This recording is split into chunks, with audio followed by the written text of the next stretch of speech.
Shalom adik-adik semua, selamat hari Minggu. Nah, apa kabar kalian minggu ini? Kameli juga kakak-kakak guru sekolah minggu yang lain tentunya berharap kalian semua dalam keadaan yang baik-baik saja, sehat-sehat saja, dan ceria. Nah, sudah siap untuk sekolah minggu pada hari ini? Mari kita satu hati di dalam doa. Kita berdoa. Tuhan Yesus, terima kasih untuk minggu ini kami boleh dipertemukan kembali dalam ibadah sekolah minggu secara online. Tuhan memberkati ibadah kami biarlah boleh jadi hanya untuk memuliakan nama Tuhan. Di dalam nama Tuhan Yesus, sahabat anak-anak, kami berdoa. Amin. Nah, adik-adikku yang terkasih, mari dengan sukacita kita bangkit berdiri dan kita memuji nama Tuhan dengan pujian roti dan mentega, dan dilanjutkan dengan pujian bertambah-tambah dalamnya.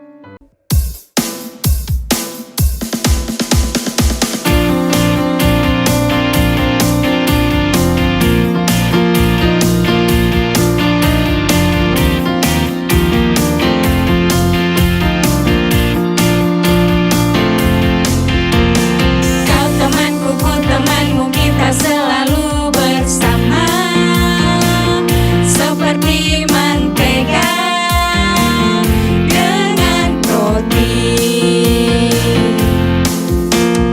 Kau temanku, ku temanmu, kita selalu bersama seperti celana dengan baju.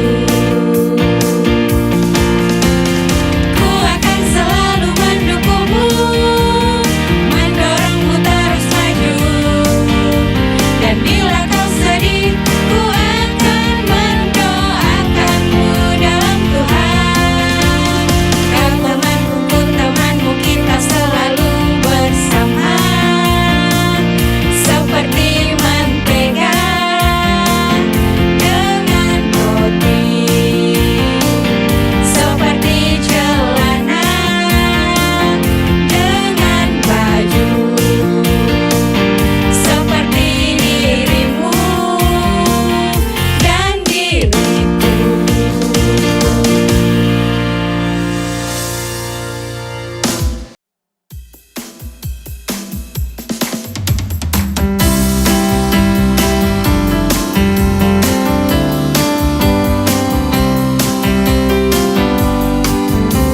Bertambah-tambah dalamnya, bertambah-tambah lebarnya, bertambah-tambah tingginya kasih Yesus dalamku. Bertambah-tambah dalamnya, bertambah-tambah lebarnya, bertambah-tambah tingginya kasih Yesus dalamku. Dalamnya lebih dari laut lebarnya, mengelilingi bumi tingginya. Oh, tinggi sekali kasih Yesus dalamku.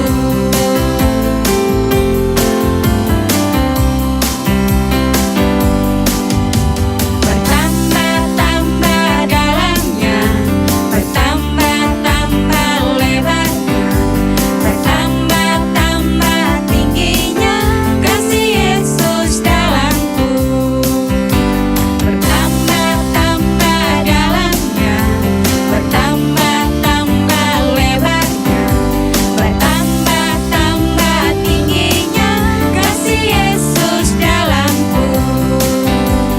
Dalamnya lebih dari laut lebarnya, mengelilingi bumi tingginya. Oh, tinggi sekali kasih Yesus dalamku.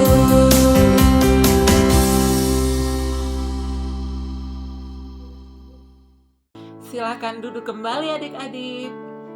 Nah, adik-adikku yang terkasih, Tuhan Yesus begitu mengasihi kita anak-anaknya. Karena itu sudah sepantasnya kita sebagai anak-anak Tuhan juga mau hidup di dalam kasih dan mengasihi sesama kita. Mari dengan sukacita kita nyanyikan pujian Ku Kasihi Kau dengan Kasih Tuhan.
siapa yang hari ini sudah siap mendengarkan cerita firman Tuhan?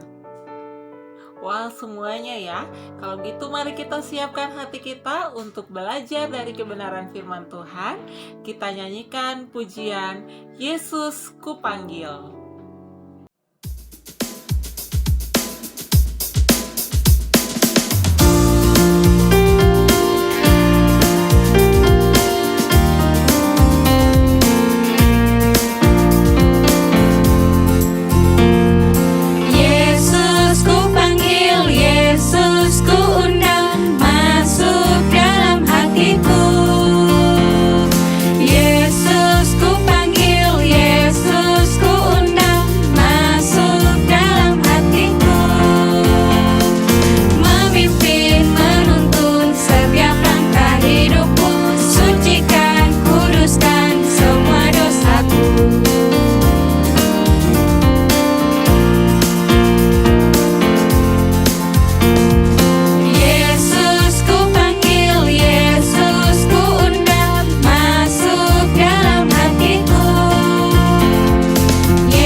Mari kita satu hati di dalam doa.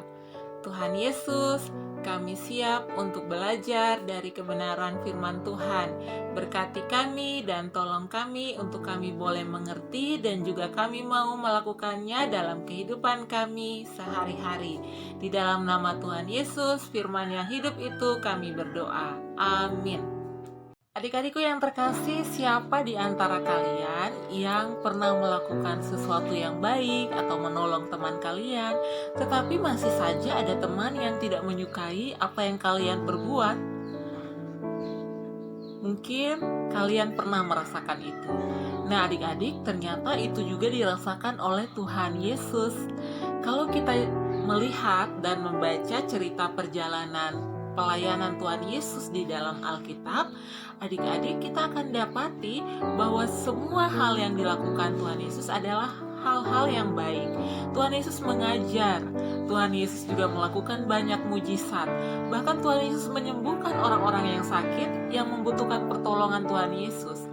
Tetapi semua hal yang baik itu yang Tuhan Yesus sudah lakukan, tetap saja masih ada orang-orang yang tidak menyukai dan juga membenci kehadiran Tuhan Yesus. Mereka adalah para imam-imam kepala, ahli-ahli Taurat, dan juga orang-orang Farisi. Mereka merencanakan untuk menangkap Tuhan Yesus. Setelah Tuhan Yesus ditangkap, mereka membawa Tuhan Yesus ke hadapan Kayafas, imam besar saat itu. Di sana sudah ada tua-tua, ahli-ahli Taurat, dan juga imam-imam kepala. Mereka mencari kesaksian-kesaksian palsu atau berita yang tidak benar, berita bohong, untuk dituduhkan kepada Tuhan Yesus, agar Tuhan Yesus dapat dijatuhi hukuman. Tetapi mereka tidak menemukannya. Lalu tampillah orang yang mengatakan bahwa benar, orang inilah yang mengatakan bahwa dia sanggup merubuhkan bait suci, lalu dapat membangunnya dalam waktu 3 hari. Tetapi atas tuduhan itu, Tuhan Yesus pun tidak menjawab. Nah, mereka juga membawa Tuhan Yesus ke hadapan Pilatus. Pilatus adalah wali negeri saat itu. Pilatus punya kekuasaan untuk mengadili dan menghukum orang yang bersalah. Nah, ketika Tuhan Yesus dihadapkan kepada Pilatus, Pilatus pun memberikan pertanyaan untuk memeriksa Tuhan Yesus. Pilatus menanyakan, "Engkaukah raja orang Yahudi?" Lalu Tuhan Yesus menjawab, "Engkau sendiri yang mengatakannya."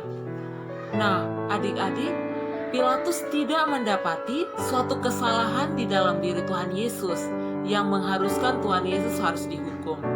Tetapi orang banyak terus-menerus mendesak Pilatus untuk menghukum Tuhan Yesus. Pilatus berkata kepada Tuhan Yesus, "Tidakkah engkau mendengar semua tuduhan yang ditujukan kepadamu?" Tetapi Tuhan Yesus tetap diam. Tuhan Yesus tidak memberikan jawaban apapun. Adik-adik, di dalam tahanan ada seorang yang sangat jahat yang namanya Yesus Barabas. Tetapi orang banyak itu malah menginginkan agar Barabaslah yang dibebaskan. Mereka berteriak dengan sangat kencang, "Bebaskan Barabas, salibkan Yesus." Pilatus bertanya kepada orang banyak itu, "Lalu, apakah yang harus kuperbuat terhadap Yesus yang disebut Kristus?" Orang banyak itu berteriak, "Salibkan dia, salibkan dia." Nah, adik-adik, Pilatus berkata lagi kepada orang banyak itu, "Tetapi kejahatan apa yang telah dilakukannya?" Sebab Pilatus tahu bahwa Tuhan Yesus tidak melakukan satu kejahatan apapun. Nah, adik-adik, tetapi mereka terus berteriak dengan kencang dan mendesak Pilatus untuk menjatuhi hukuman salib kepada Tuhan Yesus. Akhirnya Pilatus berkata kepada mereka, "Aku tidak bertanggung jawab atas darah orang ini." Akhirnya mereka membawa Tuhan Yesus untuk dihukum, disiksa, dan juga disalibkan. Nah, adik-adik, Tuhan Yesus tidak bersalah. Tuhan Yesus tidak melakukan satu kesalahan pun. Tetapi atas tuduhan palsu, berita-berita bohong yang dituduhkan kepada Tuhan Yesus, mereka menyiksa, mereka juga menyalibkan Tuhan Yesus. Tetapi apa yang Tuhan Yesus lakukan kepada mereka? Tuhan Yesus tidak membalas mereka. Tuhan Yesus tidak juga membenci mereka. Tuhan Yesus mengasihi mereka dan juga berdoa bagi mereka. Nah, adik-adikku yang terkasih, dari cerita hari ini kita mau belajar. Yang pertama, kita harus belajar untuk selalu mengatakan hal-hal yang benar dan bukanlah kebohongan, seperti yang dilakukan oleh ahli-ahli Taurat, imam-imam kepala, dan tua-tua saat itu yang mengajukan tuduhan kepada Tuhan Yesus. Mari kita sebagai anak-anak Tuhan belajar untuk selalu jujur dan mengatakan hal-hal yang benar. Nah, yang kedua, kita belajar dari Tuhan Yesus. Ketika ada orang yang berbuat salah kepada kita, ataupun yang menyakiti kita, ataupun yang tidak suka kepada kita, mengatakan hal-hal yang jelek tentang kita tidak boleh membalas dan juga tidak membenci mereka, melainkan kita mengasihi mereka dan mau mendoakan mereka. Nah, adik-adik, mari kita hidup sebagai anak-anak Tuhan yang taat dan juga melakukan firman Tuhan. Nah, adik-adik, kami punya satu proyek ketaatan untuk kita lakukan bersama. Ya, apa itu? Nah, kita belajar untuk berdoa mendoakan teman-teman kita yang tidak menyukai kita, yang mungkin masih adik-adik sulit untuk maafkan karena berbuat salah kepada adik-adik. Mari kita belajar untuk mengasihi dan mendoakan mereka sama seperti teladan yang diberikan oleh Tuhan Yesus. Ya, mari kita hidup menjadi anak-anak yang rendah hati dan taat firman Tuhan. Mari kita satu hati di dalam doa. Tuhan Yesus berkati kami mengucap syukur untuk firman Tuhan hari ini. Tuhan Yesus menolong kami untuk kami boleh melakukannya dalam kehidupan kami sebagai anak-anak Tuhan. Di dalam nama Tuhan Yesus, satu-satunya Tuhan dan Juru Selamat kami berdoa. Amin. Adik-adik, firman Tuhan kita hari ini mengingatkan kita untuk berani berkata benar, tidak berbohong seperti para imam dan orang banyak itu. Kenapa? Karena berbohong adalah tindakan yang tidak terpuji. Karena itu, sebagai anak-anak Tuhan, mari kita selalu berani berkata yang benar. Nah, adik-adik, minggu ini Kamili juga punya ayat emas untuk kita semua. Ayat emas kita minggu ini terbaca dalam Pertama Petrus pasal 2 ayat 22. Adik-adik buka bersama ya Alkitabnya di rumah. Sekali lagi, Pertama Petrus pasal 2 ayat 22. Sudah dapat? Mari kita baca bersama-sama. Pertama Petrus pasal 2 ayat 22. Ia tidak berbuat dosa dan tipu tidak ada dalam mulutnya. Mari kita semua bangkit berdiri dan mengucapkan ayat emas kita hari ini dengan menggunakan gerakannya. Adik-adik yang terkasih, ayat emas kita hari ini terbaca dalam Pertama Petrus pasal 2 ayat 22. Ia tidak berbuat dosa dan tipu tidak ada dalam mulutnya.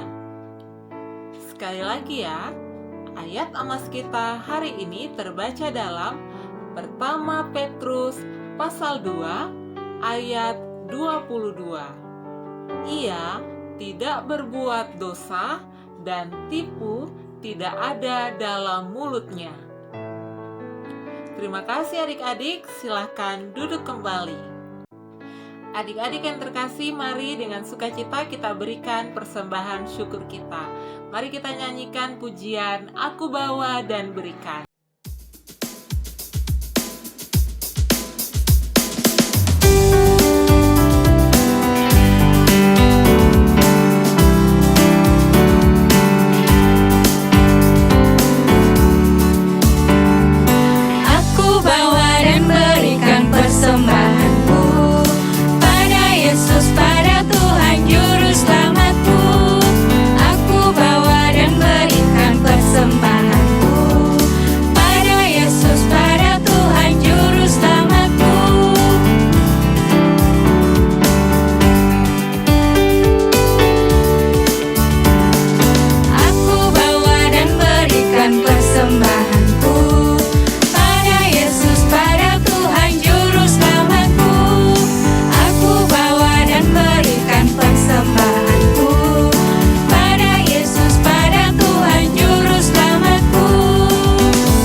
Mari kita berdoa. Tuhan Yesus, kami telah memberikan persembahan syukur kami. Tuhan kuduskan, biarlah ini boleh berkenan bagi pelayanan Tuhan. Di dalam nama Tuhan Yesus, kami berdoa dan mengucap syukur. Amin.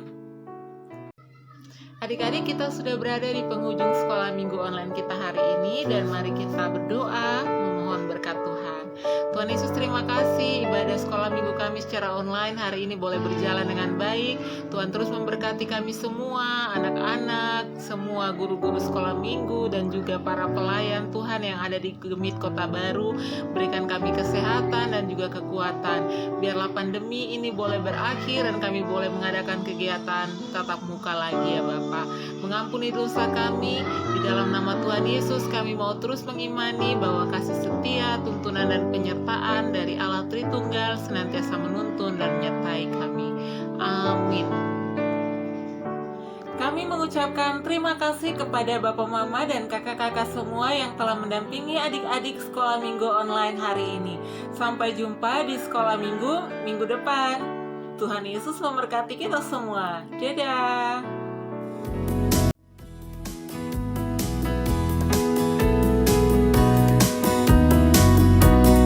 Ada satu sobatku yang setia